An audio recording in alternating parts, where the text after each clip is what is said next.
बातमी अतिशय मोठी आहे। राज्य निवडणूक आयोगाची आज पत्रकार परिषद असणार आहे। दुपारी 4 वाजता राज्य निवडणूक आयोगाची पत्रकार परिषद असणार आहे। त्यामुळे आता या पत्रकार परिषदेत नेमकी कोणती घोषणा होते का आगामी निवडणुकांच्या अनुषंगाने हे बघणं अतिशय महत्त्वाचं असेल। मात्र दुपारी 4 वाजता राज्य निवडणूक आयोगाची पत्रकार परिषद असणार आहे। नगरपालिका शिवाय पंचायत या संदर्भातल्या देखील अनेक महत्त्वाची घोषणा होण्याची शक्यता आहे। वाजता राज्य निवडणूक आयोगाची पत्रकार परिषद असणार आहे।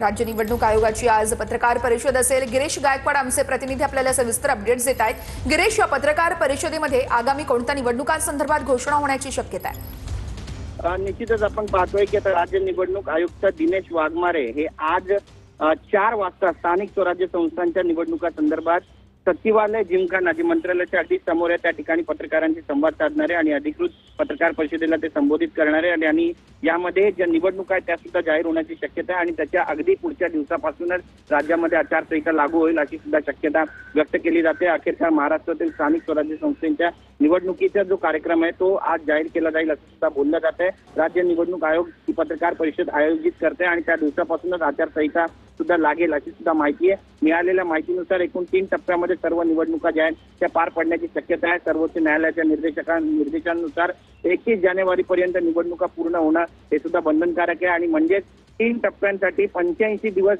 हे मिळणार आहेत आणि राज्यातील 9 कोटींहून अधिक मतदार या निवडणुकांमध्ये मतदानाचा हक्क बजावतील असं सुद्धा सांगण्यात येतं। त्यामुळे राज्यातील 289 नगरपालिका, 32 जिल्हा परिषदा, 331 पंचायत समित्या आणि 29 महापालिकांची जी निवडणूक आहे त्या संदर्भात काही महत्त्वाची माहिती आजच्या या पत्रकार परिषदेमध्ये मिळणार आहे का हे सुद्धा पाहणं महत्त्वाचं ठरणार आहे। नगरपालिकांच्या प्रभागांचे नगराध्यक्षांचं आरक्षण सुद्धा जाहीर झालंय, शिवाय मतदार यादी अंतिम झाली आहे। त्यामुळे पहिल्या टप्प्यात 289 नगरपालिका नगरपंचायतीच्या निवडणुका घेण्याचं निश्चित झाल्याची सुद्धा माहिती जी आहे ती आता सूत्रांकडून मिळते। यावर अधिकृत दुजोरा नेमका कशा पद्धतीनं होणार आहे हे सुद्धा पाहणं तितकंच महत्त्वाचं ठरणार आहे। निश्चितच या पत्रकार परिषदेकडे आपलं लक्ष असणारच आहे। गिरीश, धन्यवाद दिलेल्या माहितीसाठी।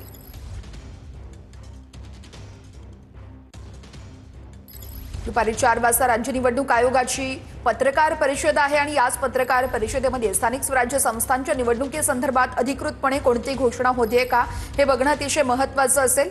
राज्य निवडणूक आयोगाची पत्रकार परिषद आणि आज 4 वाजता होणाऱ्या पत्रकार परिषदेकडे सर्वांचंच लक्ष लागून आहे।